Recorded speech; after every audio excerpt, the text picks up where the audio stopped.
compassion is the Lord. I am Tim McCracken, Regional Director for Metanoia Prison Ministries, San Joaquin Valley, California. And today I bring a fairly focused topic. When I counsel the believers with whom I work in the California state prisons, I always say to them, begin your relationship with a local church. If you have a release date that is set, or even the possibility of hearings for a release, get in touch and in relationship with a local church. Do it a long time before release, 2 years, 5 years. There's no prescribed time, just a long time. Start now, start last week. That's the kind of counsel that I give with churches. And it really is a crucial piece, I believe, of a crucial piece for integration, for an inmate to get to know a community of believers, to be known by them, for discipleship along the way, for accountability, for learning community and prayer and that kind of thing, and also preparation for release, making plans, all of that, again, long time before release. And I have a privilege today to bring to you so that you may meet Pastor Brent, who works for the Federal Penitentiary at Atwater, California. He's a supervisory chaplain there, and I'm delighted for you to meet him. And so, Pastor Englund, you've cared about this, you've thought about this, and I just wanted to have your input. We live in a disconnected society, a disconnected world. People who aren't used to accountability, and especially in the prison system, they often have very little to no connection with the church on the outside.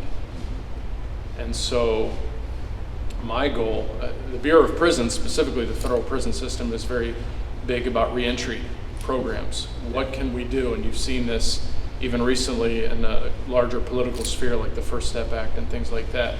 What can we do to help inmates reintegrate? What can we do to reduce recidivism?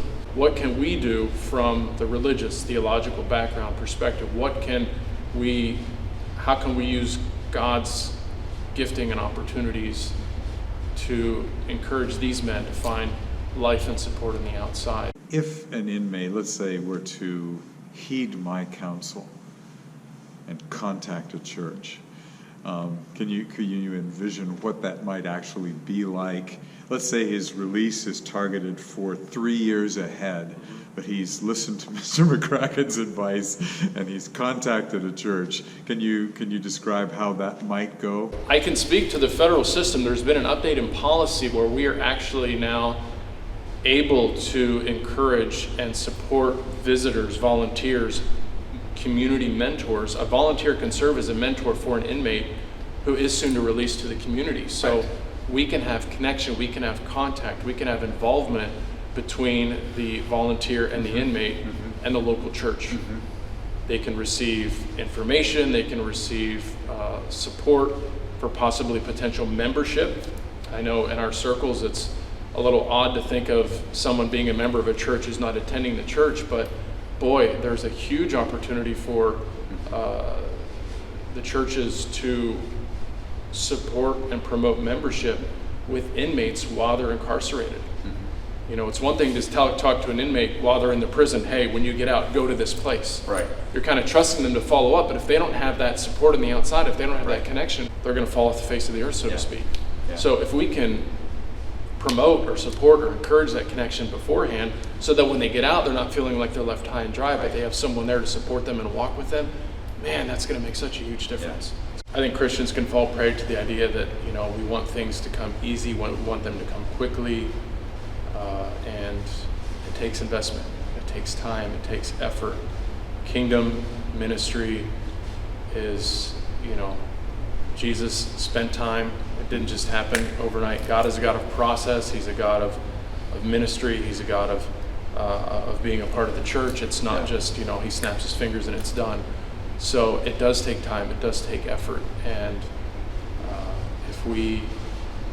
if you're willing to put in that time and effort, if you feel that God is calling you to do that, then by all means, talk to Tim, get in touch with him, find a local prison ministry opportunity, and remember the least of these. One of the reasons for this video really is to stir up the churches for possibilities of relationship that you may never have thought of. It means so much for the spiritual well-being and hope of inmates. So thanks for watching.